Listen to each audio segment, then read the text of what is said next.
आहार शुद्धो सत्वशुद्धी.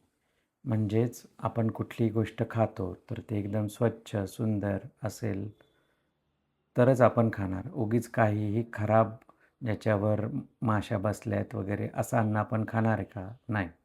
कारण आपल्या मनालाही ते आवडत नाही. कारण आपलं मन कसं तयार होतं, तर आहार शुद्ध ग्रहण केला तर मनही शुद्ध तयार होतं. म्हणजेच आहार शुद्धो सत्वशुद्धी. सत्व म्हणजे मन. चरकाचार्य म्हणतात की सत्वमुच्यते मनः.